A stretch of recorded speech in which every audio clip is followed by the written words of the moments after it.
आ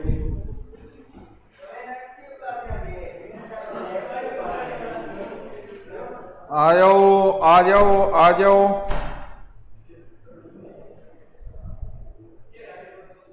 आ जाओ आ जाओ आ जाओ, मैं भी चला लूँ। आ जाओ आ जाओ आ जाओ। अच्छा किन आ जाओ। Subhash Saran YouTube channel search मारना पड़ेगा। यो रहे आप सभी को गुड इवनिंग, सत श्री अकाल, वाहिगुरु जी का खालसा। आ जाइए, you are great, thank you thank you thank you thank you thank you thank you. सिलसिले किसके दिलचस्प है हर ईंट। अरे यार शायर आज मार तो बोला पढ़ाई कमा रहा है। मेरे भगवान सामान गुरुदेव श्रीमान जी चारण का दंडवत प्रणाम। हो सर जी एक सवाल है, मुरुको किला कौन है? गबरी देवी है अला जिलाबाई है? दोनों ये तो कितना कंफ्यूज हो गए रे तू। अरे दोरी मना सर जी। अच्छा तू अच्छा कर सर जी सवाल तू इतो टाइप करी तो गूगल में करा 400 क्यों बता दे यार। गौरी बाई, बाई मीरा है, मीरा बाई गौरी बाई। गलत फहमियों के सिलसिले किसने दिलचस्प है हर ईंट सोचती है दीवार मुझ पे जिंदा है। शानी बात है भाई तेरी ये आरती। सर जी राजस्थान इतिहास क्लास शुरू करो। अरे तो ए तो पढ़ ले आ जाओ। चलो शुरू करें क्या? बाड़पुर सही है बता दियो। ठीक है करें शुरू क्या? सबको नमस्कार। आ गए होंगे सारे। चलो जो भी आए हैं उन सबका स्वागत है। आज जो हमें पढ़ना है वो पढ़ना है। तो क्या पढ़ना है? हमारे चल रहे थे मूल अधिकार, भाग 3 में है, अनुच्छेद 12 से 35 है। अमृकम ले रहा है अपना मूल अधिकार। अमृकम अमृकम। चल आज हम पढ़ेंगे मूल अधिकारों को एक एक करके। अब हमें पढ़ना है। आज जो हम पढ़ेंगे वो पढ़ेंगे समानता का अधिकार। समानता का अधिकार अनुच्छेद 14 से 18। समानता का अधिकार अनुच्छेद 14 से 18। कल मैं इन सब की ट्रिक बता चुका हूं तो दोबारा आज ट्रिक बताने की आवश्यकता नहीं है। उसको थोड़ा सा 2-3 बार करना, क्योंकि पॉलिटिकल में भले ही किसी का एग्जाम दे देना आपको मूल अधिकार से क्वेश्चन कन्फर्म आएगा, CONFORM आएगा, यानी किसी सूरत में नहीं टलेगा। अनुच्छेद 14 यानी यह अनुच्छेद बात करता है समाज में व्याप्त असमानता को मिटाने की। सीधी सी बात है, भले ही वो नौकरियों के अंदर हो, भले ही वो किसी और चीज के अंदर हो, या फिर उपाधियों में, यानी सबको सम्मान लेके आएगा वो। कहां से कहां तक? 14 से 18 के बीच। नमस्कार। ठीक है, सबसे पहले बात करते हैं अनुच्छेद 14। अनुच्छेद 14 देखिए क्या कहते हैं।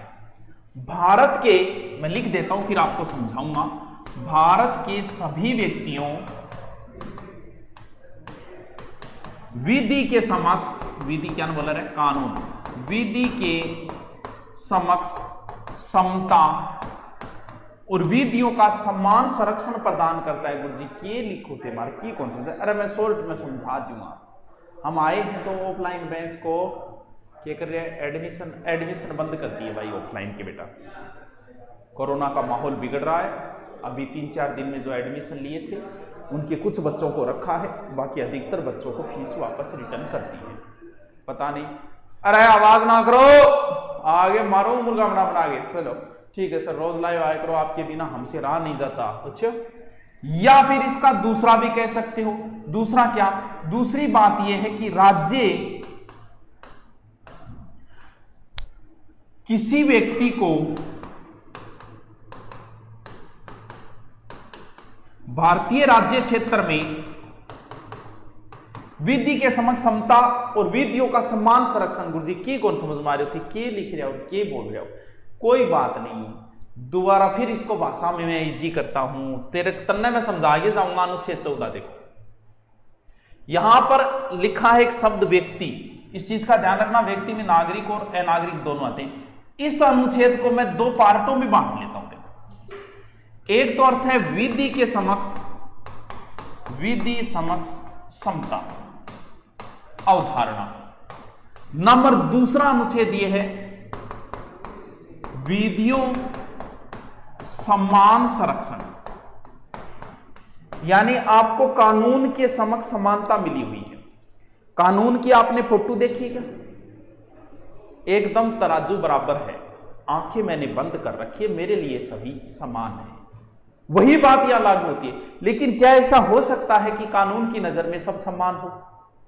क्या सभी को, कहते हैं एक आंख से देखना, क्या सभी को एक आंख से देखा जा सकता है? नहीं देखा जा सकता।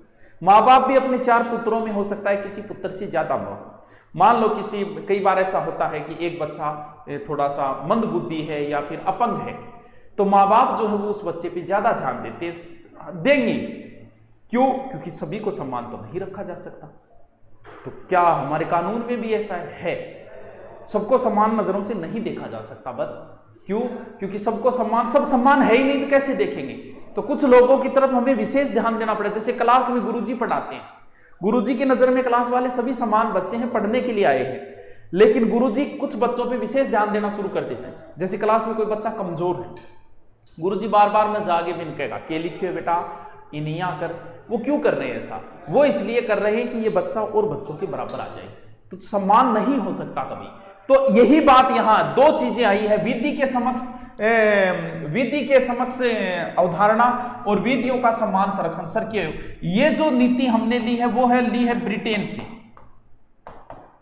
ये नकारात्मक है, दोबारा समझाऊंगा मैं इसको डिटेल में। और ये जो हमने ली है वो ली है हमने अमेरिका से, क्योंकि ब्रिटेन कहता है विधि के समक्ष आप सबको समान रख सकते हो, अमेरिका कहता है भी नहीं रख सकते।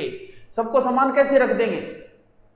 नहीं हो सकता ऐसा। तो यही चीजें देखो यहां क्या काम करेगी, देखो समझो इस चीज को। ये आईएएस जैसे एग्जामों में इन चीजों को पूछा जाता है, विधि के समक्ष। ये नकारात्मक होता है, यानी इसकी मैं इजी लैंग्वेज में लिखूं तो समान परिस्थिति वालों व्यक्तियों को समान व्यवहार। लेकिन ये चीज प्रैक्टिकली कतई संभव नहीं है। ये एक व्यक्ति था पॉलिटिकल में, डाइसी, उस सिद्धांत पर आधारित है। ये आईएएस में पूछा था, विधियों के समान संरक्षण। कानून, किसी व्यक्ति की मर्डर किया गया, मान महाभारत का एक किस्सा सुनाता हूं आपको। उस किस्से के आधार पे आप अनुमान लगा लोगे, महाभारत का किस्सा है ये, इसे कोई अन्यथा न ले। उस किस्से के आधार पे आप कह दोगे कि सर समान संरक्षण सबको नहीं किया जा सकता। मान लो किसी व्यक्ति की हत्या हुई, उसमें एक बालक शामिल है और एक युवा शामिल है, तो जाहिर सी बात है बालक को सजा कम होगी। प्रैक्टिकली संभव नहीं कि दोनों को बराबर सजा दी जा सकती। महाभारत में एक बार किस्सा आता है कि योजना चल रही थी कि किसको बनाया जाए हस्तिनापुर का राजा। यानी कुछ लोग तो युधिष्ठिर के पक्ष में थे और कुछ लोग जो है वो दुर्योधन के पक्ष में थे। ये चर्चाएं चल रही थी, इतने में एक केस आ गया। यानी उस समय 4 ही जातियां हुआ करती थी, ब्राह्मण, क्षत्रिय, वैश्य और शूद्र, 4 जातियां हुआ करती थी उस समय। तो उस केस के अंदर आते ही सभी गुरुजन बैठे थे, बोले काम करते हैं, इस केस का सोल्व करवाते हैं कि राजा, योग्य राजा कौन है आप में से, दुर्योधन और युधिष्ठिर में से इसका फैसला कौन करता है। तो सबसे पहले दुर्योधन से कहा गया कि दुर्योधन फैसला करो इस चीज का। यानी एक व्यक्ति की मर्डर की है, 4 व्यक्ति शामिल है, लेकिन 4 है अलग अलग जाति के, यानी एक उनमें ब्राह्मण है, एक क्षत्रिय है, एक वैश्य है, एक शूद्र है। तो फैसला करो। दुर्योधन ने सुना दिया फैसला, बोले हाँ, एक व्यक्ति हमारे 4 मिल गए, सबको हो जानी चाहिए बराबर सजा, यानी सबको मृत्युदंड दे दो या 20-20 साल की बराबर कर दो। ये फैसला सुना दिया, जबकि ऐसा संभव नहीं है। यही तो बात है, एक नकारात्मक है, इनमें एक सकारात्मक है। ये 20% ही सक्षम है, कर सकते हैं, जबकि ये ज्यादा रहता है। बात आई युधिष्ठिर की कि आप सुनाइए फैसला। युधिष्ठिर ने उनको तीनों को अलग अलग फैसला सुनाया। युधिष्ठिर ने कहा, जैसे मुझे नहीं याद कि उस महाभारत उसने कितनी सजा, लेकिन मैं बता रहा हूं। युधिष्ठिर ने कहा कि क्षत्रिय को जो सजा है वो 20 साल की होनी चाहिए, वैश्य को 15 होनी चाहिए और शूद्र को 10 साल की होनी चाहिए। और ब्राह्मण पे मैं फैसला नहीं कर सकता, गुरुजन करेंगे। तो बोल भी ऐसे अलग अलग क्यों? तो अलग अलग का कारण यह है कि क्षत्रियों का काम है लोगों को बचाना। अगर यही मारने लगे तो बचाएगा कौन? जैसे एक सामान्य व्यक्ति मर्डर करे, एक पुलिस वाला करे, तो पुलिस वाले को ज्यादा सजा दी जाती है, क्योंकि उनका काम बचाना है, मारने का नहीं है। वैसे भी थोड़ा समझदार होता है, इसने किया तो इसको भी सजा मिलनी चाहिए। ये अनपढ़ है, इसे ज्यादा नॉलेज नहीं है, इसे नहीं पता कि इसने क्या गलत काम किया है, इसलिए इसको थोड़ी सजा कम होनी चाहिए। यानी कानून के समक्ष सबको बराबर नहीं रखा जा सकता, प्रैक्टिकली ऐसा संभव नहीं है। अब देखो कुछ उदाहरण मैं आपको और बताता हूं 14 के अंदर, थोड़ा सा डिटेल में मैं थोड़ा सा आगे और चलता हूं, समझते जाओ इसको। चल अनुच्छेद कितना चल रहा है 14, ये वर्ग विभेद को निषेध करता है, वर्ग विभेद को निषेध करता है, किंतु वर्गीकरण की फिर भी अनुमति देता है। वर्ग विभेद तो निषेध करता है, लेकिन कुछ शर्तों में वर्गीकरण की, जैसे वर्गीकरण मतलब आप कई बार हम राज्य के लिए पक्षपात कर सकते हैं, जैसे इस राज्य वालों को हम थोड़ी सी छूट दे देते हैं, कई बार नहीं होता, नौकरियों में भी होता है, या फिर हम जैसे किसी क्षेत्र विशेष को छूट दे देते हैं, जैसे हमारे पुलिस में भी होता है, पुलिस की नौकरी में जो दक्षिणी राजस्थान के कुछ क्षेत्र विशेष है वहां की हम छूट दे देते, तो ये वर्ग विभेद निषेध, लेकिन वर्गीकरण की जरूर देता है। प्रशासन अधिकारी ऐतिहासिक आधार पर वर्गीकरण, शिक्षा के आधार पर, प्रकृति के आधार पर, इन चीजों के आधार पर जरूर ये अनुमति देता है। गुरुजी के बोलिया थे मारे तो की समझ में करें, यानी सबसे पहले बात चल रही है समानता की। क्या राष्ट्रपति को उतनी सजा दी जा सकती है? मान लो राष्ट्रपति है, उसको सजा मिली किसी बात के 10 साल की, तो राष्ट्रपति के पास तो पावर है, वो कर लेगा अपनी खुद की कम। जबकि यहां बात ये कह रहा है हमारा संविधान में सारे बराबर है, यही तो है 14 नंबर अनुच्छेद, संविधान के नजरों में सब बराबर है।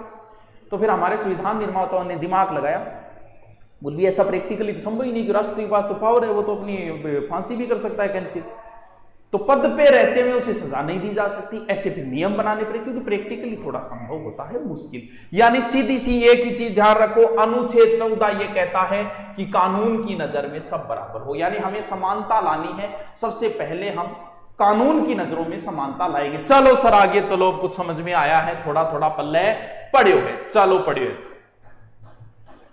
अनुच्छेद 15 14 का ही थोड़ा विस्तृत रूप है अनुच्छेद 15। अनुच्छेद 15 कुछ शब्दों का प्रयोग कर रहा है, समझो इन शब्दों में। आपके कमेंट नहीं पढ़ा, नरेश जी सर के नंबर बताओ, कुछ पूछना है, प्रॉब्लम है, मैंने पूछ ले। आरजू सिया क्यों विजय पाली, चलो बढ़िया कमेंट आ रहे, मतलब समझ रहे सारा शाना शाना था बड़े सारा। चलो अनुच्छेद 15 कुछ शब्द लिखता है, क्या? धर्म, मूल वंश, जाति, लिंग, जन्म स्थान, इन चीजों के आधार पर आप विभेद नहीं कर सकते। इसके फिर आगे उपखंड है, 5 उपखंड, समझो इस चीज को। सबसे पहले समानता का अधिकार है, समानता में सबसे पहले 14 आया, यानी कानून के समक्ष आपको समानता है। 15 उसका थोड़ा विस्तृत रूप है, यानी आपके साथ दुर्व्यवहार नहीं हो सकता। किसके आधार पे? धर्म के आधार पे। यह नहीं हो सकता कि तुम मुसलमान हो इसलिए तुम्हारे साथ भेदभाव किया जाएगा, तुम सिख हो भेदभाव किया जाएगा, नहीं। आपके साथ धर्म के आधार पे कभी कानून में केवल विभेद, यानी धर्म के आधार पे, ऊंच नीच के आधार पे नहीं किया जा सकता। मूल वंश ये कह दे कि अच्छा तू तो तैमूर के वंश है, अच्छा तैमूर के वंश हो, तैमूर मारे अठे लूटपाट मचाई, ना भाई नहीं। आप किसी मूल वंश के आधार पे किसी के साथ विभेद नहीं कर सकते। जाति का भाई आज का अपने जैसे होता है ना, ऊंची जाति नीची जाति, वो पहले वहां करती थी, कानून की नजरों में ये चीजें नहीं है ऊंची नीची। तो आप ये नहीं कह सकते लिख दो कि फलानती जाति का प्रवेश निषेध है। कहीं देखा ऐसा लिखा किसी शिक्षण संस्था में, किसी कहीं भी लिखा देखा है? ना गुरुजी, कौन देखियो, क्यों? क्योंकि आप जाति के आधार पे किसी से विभेद नहीं कर सकते। लिंग के आधार पे स्त्री और पुरुष दो ही तो लिंग है, तो इसके आधार पे भी आप विभेद नहीं कर सकते। अब आपके दिमाग में कुछ चीजें आई होगी, नहीं आई, मैं उसका आगे जिक्र करूंगा, क्योंकि ये अनुच्छेद इसके कुछ पार्ट है, उन पार्टों पे जिक्र करेंगे। अभी सिर्फ नाम लिखे मैंने, धर्म, मूल, जाति, लिंग, जन्म स्थान। आ कह दिया अच्छा तू ये तेरो जन्म पहले पाकिस्तान में हो, अब तू भारत में आ गया, तेरे सागर में दुर्व्यवहार कराना ना, पाकिस्तान में पहले वहां, या फिर तेरो जन्म तो अच्छा बट खोड़ा पहाड़ा में हो, ना ना ना। आप इन चीजों के आधार पर किसी के साथ भी विभेद नहीं कर सकते। अब इसके 5 उपखंड है, 15, 1, 2, 3, 4, 5, उनको समझो तो ये चीज थोड़ी समझ में आएगी। देखो आओ नीचे, यानी अनुच्छेद 15 के 5 उपखंड हैं, उपखंड 1 और उपखंड 2, ये मूलाधिकार है। उपखंड 3, उपखंड 4 और 5, ये राज्य की शक्ति के बारे में। एक चीज ध्यान रहे, अनुच्छेद 15 जो है वो केवल और केवल नागरिकों के लिए है, बाहर से आने वाले के लिए नहीं है। समझो इस चीज को। जैसे 15(1) क्या कहता है? केवल धर्म, मूल वंश, जाति, लिंग, जन्म स्थान के आधार पर नागरिकों के साथ विभेद करने से राज्य रोकता है। 15 को फिर उसने दोबारा उसकी व्याख्या की है 15 के अंदर। अब देखो, यह सिर्फ और सिर्फ हमारे भारतीयों के लिए है। एक चीज ध्यान रखना, भाषा और निवास स्थान के आधार पर विभेद किया जा सकता है। निवास स्थान के आधार पर आज भी जैसे नौकरियों के अंदर नहीं होता क्या, जैसे डार्क जोन में जो आते हैं उनको हम छूट देते हैं, नहीं देते? ये चीज तो देखी होगी कि उस साइड से इस क्षेत्र विशेष है, और उस क्षेत्र विशेष को उठाने के लिए कानून में अगर विभेद किया गया है, कानून की नजर में सब बराबर है, लेकिन अगर कोई नीचे है तो कानून उसके साथ विभेद कर रहा है बराबर लाने के लिए, नीचे वाले को सम्मान लाने के लिए कर रहा है, ना कि किसी प्रकार का कानून के उसके ऊपर हाथ है। नहीं, कोई पिछड़ा हुआ है उसको बराबर लाने के लिए कानून कोशिश कर रहा है। यही बात यहां कही गई है कि मूल, लेकिन कुछ के आधार पे कर सकते हैं, भाषा निवास के आधार पे किया जा सकता है। 15(1) का फिर विस्तृत विवरण 15(2) के अंदर है। यही बात बोलता है कि धर्म, मूल, लिंग, जन्म स्थान के आधार पर कहीं भी प्रवेश वर्जित आप नहीं कर सकते। अब भाई इनको मतलब वो को नहीं, या लिख दियो के लेडीज टॉयलेट, ठीक है, जो लिंग के आधार पर आप विभेद करो, मैं भी इंगमा घुसाना ना मुना ना कई जगह करियो जा सके। जी हाँ, कह दियो के टाबर जामियो संतान हुई है तो महिला ने छुट्टी मिले 3 महीना, 4 महीना, 6 महीना सरकार ने कर रखा है। थे कह दियो अच्छा बाप तो मैं भी बना मानी छुट्टी दियो। अरे मुना हो सके कुछ स्थितियां में हो सके वर्ग विभेद, मतलब अगर जी आप महिला कल्याण आयोग बन रहे हैं, ठीक है, पुरुष कल्याण आयोग भी बनाओ, किया जा सकता है, कुछ स्थितियों में होता है ऐसा। आज तक सुना होगा पत्नी केस करती है कि पति परेशान करता है, परेशान तो बेचारा पति भी रहे। सुनियो कोई पतियां खातर कोई विशेष आयोग बने, महिला कल्याण बना है, पुरुष कल्याण आयोग बना है क्या कहीं? तो कुछ स्थिति में ऐसा हो सकता है, बस इसको सीरियस न ले। जब आप पढ़ाते हो, जब मैं खाना के कह हो सबरीमाला मंदिर में, अरे वो पुरानी चीजें हैं, इससे किसी को मान अक्षर आपके व्हाट्सएप किया था लेकिन आपने रिप्लाई नहीं दिया।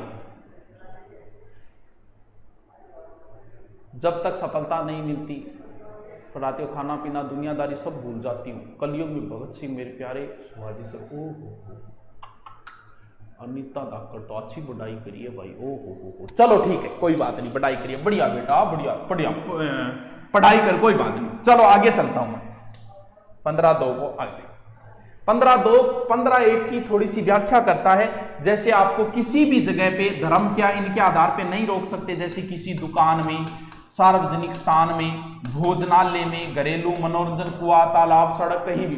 कभी सुने ओए तू सड़क पर क्या चलन आ गया है, तेरे खातर कानून में को नहीं सुने हो? किसी होटल में देखा है कि आपका प्रवेश वर्जित है? नहीं मुना, इस प्रकार का किसी प्रकार का विभेद नहीं किया जा सकता। चलो ठीक है गुरुजी, मार्की की पल्ले पड़े, बाकी ज्यादा तो कौन पड़े, कोई बात नहीं। 15(3) में स्त्रियों को कुछ विशेष है, विशेष प्रावधान है, जैसे महिला कल्याण आयोग, बाल कल्याण कर सकते हैं कुछ स्थितियों में बराबर लाने के लिए, ना कि पिछड़ा नहीं, क्योंकि महिलाएं जो है शुरुआत से पिछड़ी हुई रही। सिंधु घाटी और वैदिक सभ्यताओं में महिलाओं का बहुत अच्छा स्थान था, फिर धीरे धीरे स्थिति गिरती गई, फिर हमारे संविधान के बाद में इनकी स्थिति वापस सुधार आया। तो अब भी पिछड़े में तो हम उनको सुधार के लिए ये चीजें कर रहे हैं, समझ गया बात है ना? चलो ठीक है गुरुजी, देखो ठीक है, सारी मान ली बात। तो स्त्रियां ने प्रसूति अवकाश मिले तो आना कह दियो कि मैं भी बाप बनी हूं, मन 6 महीने छुट्टी चाहिए भाई जी।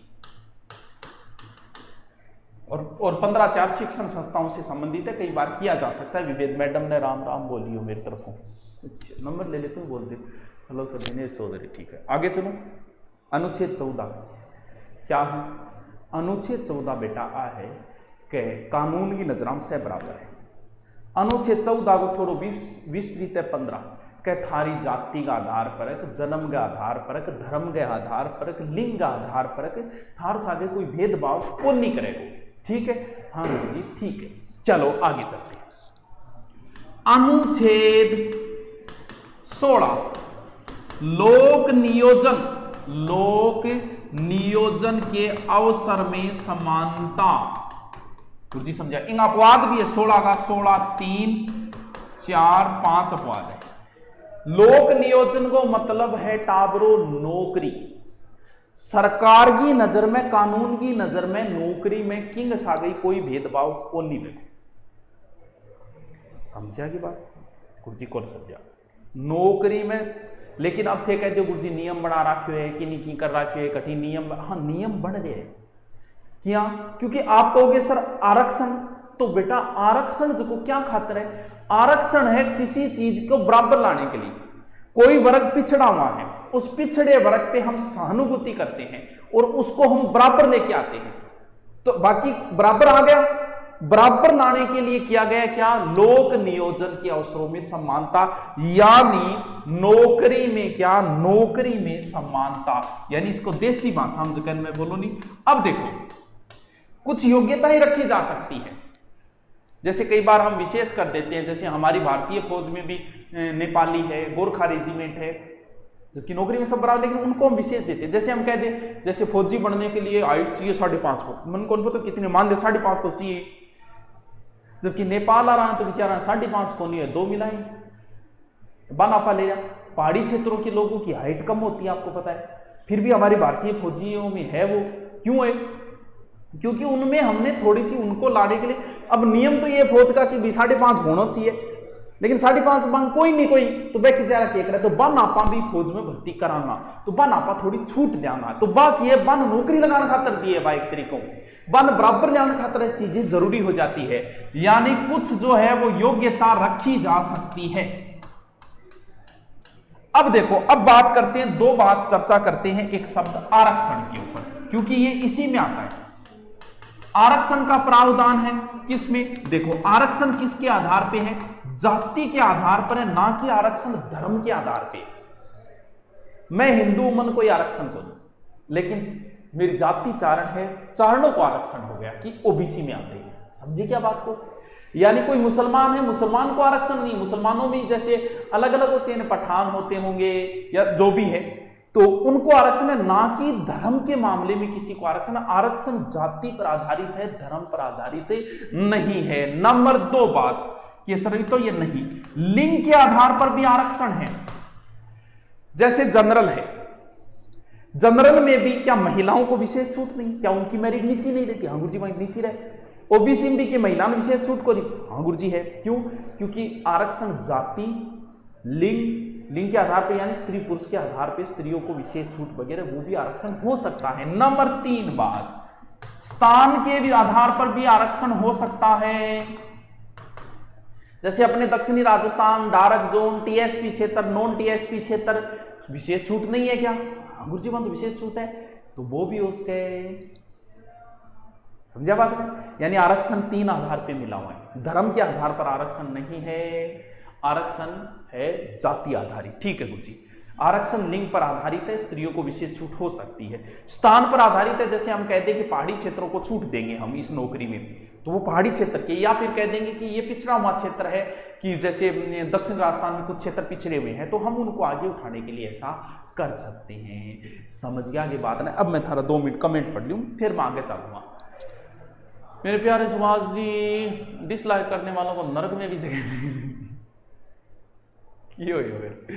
अरे डिसलाइक लाइक को क्या फर्क पड़े मुना? इन चीजों से ऊपर उठो। लाइक, डिसलाइक, आपकी निंदा, इन चीजों से थोड़ा सा आप ऊपर उठो। ऊपर उठने के लिए जरूरी है। मैं तो खुद ही कौन देखूं लाइक कितना है, डिसलाइक कितना है?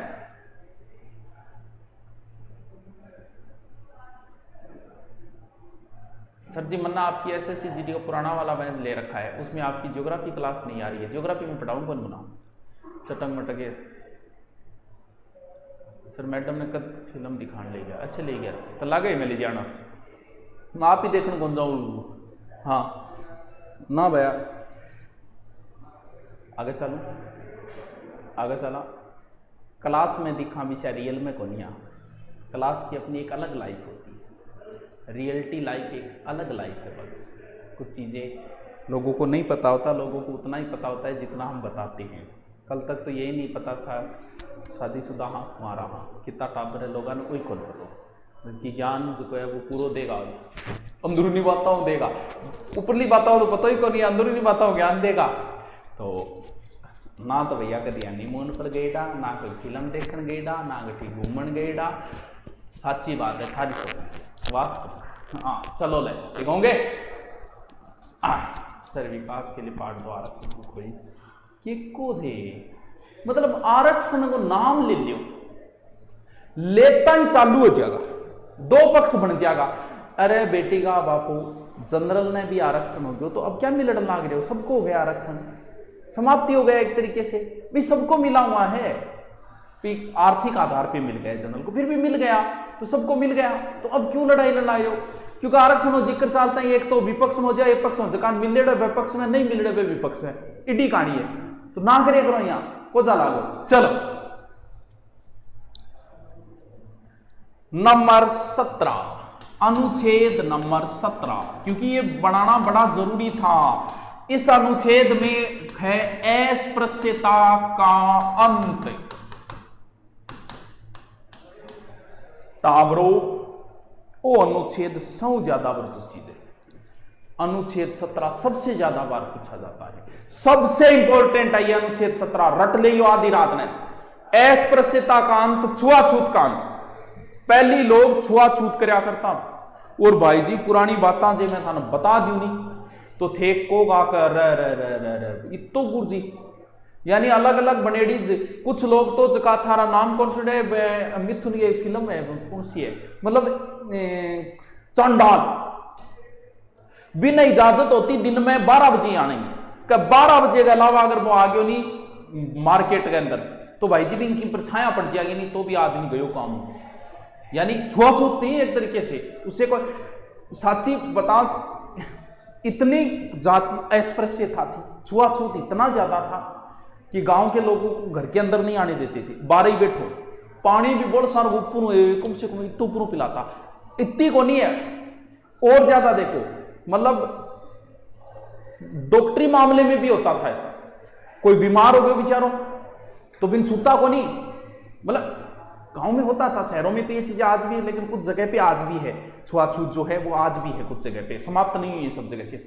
तो बिंग है जहां डॉक्टर है, डॉक्टर तो नाड़ी लगा के चेक करेगा क्या भाई मुनिया रात किताब जिसो के खायो, इतनी छुआछूत थी। कोई चेक कराना आयो है अछूत है तो बिन बारे बिठाता, बिन जेवड़ी बांधता, और जेवड़ी देख के कहता अच्छा रात बाजरी रोटी खाई, हद है यार बांद्रा बनाने की भी, इतना छुआछूत था। तो अस्पृश्यता के अंत को ज्यादा हाईलाइट किया जाता है, बार बार पूछा जाता है। लेकिन कुछ स्थितियां मोस्के मान लो कि नहीं रोग है, कोड को रोग है, वो कह दो मेरे कोड को रोग देख के दूर गयो, अरे तो हो सकता है बात। आज कोरोना के समय कोई कह दे कि ये छुरियों को नहीं अस्पृश्यता को केस ठोकूंगा, ना होना यहाँ को नहीं। यानी एक तरीके से जाति के आधार पर आप किसी से छुआछूत, धर्म जाति के आधार अनुच्छेद 17 नहीं होगा, अब किस बात का खतरा। अच्छा तो ये अब देखो एक चीज और सुनो, देखो अस्पृश्यता के ऊपर अपराध अधिनियम बना था 1955, जिसमें 500 रुपये जुर्माना, 6 माह का कारावास, इस तरीके का प्रावधान था। तो इसको रट लेना। अस्पृश्यता का अनुच्छेद 17, अस्पृश्यता का अंत अनुच्छेद 17। अब है अनुच्छेद 18। 4 ही बताऊंगा आज 4, हाँ 1976। अरे वाह बहुत बढ़िया बात है। देखो आपको 4 प्रकार की समानताएं मिली है, 14, 15, 16, 17। 14 से समान हो कानून की नजर में। आई बताइए, दोबारा रिपीट मारूंगा, फिर दोबारा वापस आऊंगा। कानूनी नजर में सह समान हो, लेकिन इनकी थोड़ी विस्तृत व्याख्या 15 में जाति मूल धर्म आधार पर नहीं किया जा सकता। 16 फिर था नौकरी में भी था कोई भेदभाव कौन करा। फिर 17 में अस्पृश्यता का, और 18 अनुच्छेद भी बनाने की के नौबत आ गई। देखो के नौबत आ गई। 18 अनुच्छेद ये कहता है ये ए है, ये ऊ है, यानी ये उपाधियों का अंत करता है, उपाधियों का अंत करता है। उपाधियां कौन थे? बोले फलान राज राजेश्वर राजाधिराज की उपाधि होती, राय बहादुर की उपाधि, केसरे हिंद की उपाधि, पहली उपाधियां मिला करती। लेकिन उपाधि आदमी लगा आपका क्या, राज राजेश्वर राजाधिराज, मैं राज राजेश्वर राजाधिराज सुभाषचंद्र, इससे ईगो झलकता है, ऊंच नीच की भावना पैदा होती है, महाराजाधिराज नाम। उपाधि आप लगाओगे तो इससे मिटाने के लिए, वैसे इससे कोई विशेष कोई दंड का प्रावधान नहीं है, अपने नाम के आगे बहुत सारे लोग आज भी लगा लेते हैं, तो इससे कोई दंड का प्रावधान नहीं है। वैसे विशेष रूप से देखो समझो इस चीज को भाई, उपाधियों का ये एक तरीके से निर्देशात्मक है, आदेशात्मक नहीं है। मैं आज लगा दूं कि राणा सुभाषचंद्र, तो वैसे कोई विशेष कोई कार्रवाई नहीं है इसके ऊपर, बस ये एक तरीके का क्या दिया गया है, ये एक तरीके का निर्देशात्मक है, ना कि आदेशात्मक है। कोई उल्लंघन के लिए कोई दंड नहीं। लेकिन उपाधियों में एक चीज और दी है कि अगर आप कोई विदेश से उपाधि ले रहे हो तो आपको अनुमति लेनी पड़ेगी। मान लो पाकिस्तान आ मन कह दे यार तुम्हारी काट बहुत कर, आज तने एक मन काट को एक उपाधि जाता, तो वह उपाधि मन लेना पड़े। मैं राष्ट्रपति पूछूंगा कि पाकिस्तान बुलान लाग रहे जो आपने पीछे दिया था, पता नहीं किसको दिया था, कि वह लेनी है कौन लेनी, पूछना पड़ेगा। तो ये क्या है, और मान लो कोई बुलाते हुए, तो वो है उपाधि लेने से पहले आपको पूछना पड़ेगा। अब बात आती है कि गुरुजी मैं तो कई जगह देखा बै यहां लगावे किताब के ऊपर ही मैं देखा डॉक्टर बिंग की किताब, प्रोफेसर फलान सिंह जी की, हमने तुम्हारे फ्यूज कंडक्टर निकाल लिए। वो डायलॉग नहीं सुनता जब तक आनंद को नहीं आता। हमने तुम्हारे फ्यूज कंडक्टर निकाल लिए, अब सिर्फ धुआं बचा है। ब्रिगेडियर सूर्यदेव सिंह, मेजर कुलदीप सिंह, भाई जी फोकटों को मिलेड़ी है, मेहनत करेड़ी है, एजुकेशन में पढ़ के पीएचडी मैनेजर डॉक्टर बने, तो लगावा कौन लगावा, लगाने खातिर ही तो करिए। फिर एजुकेशन में लगा सकते हो, रैंक की लगा सकते हो। लेकिन मान लो कल को भारत रत्न मिल जाए,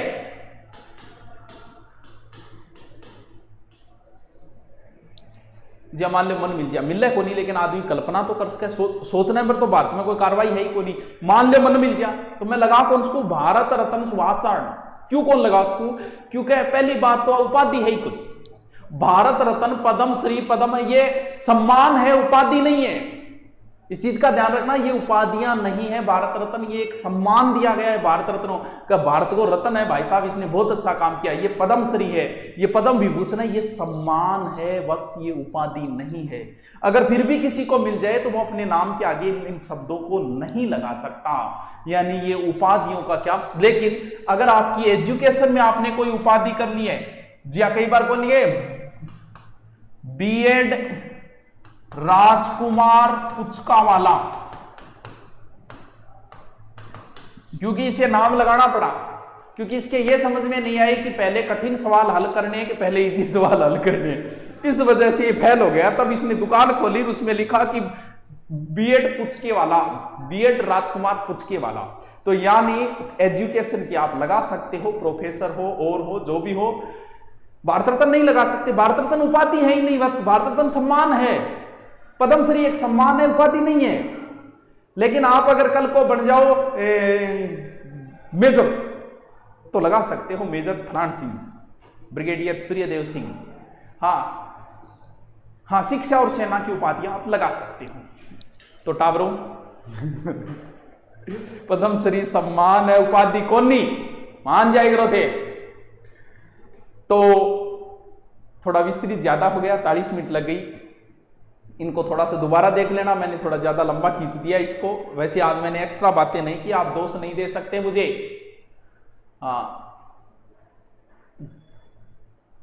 चल थैंक यू।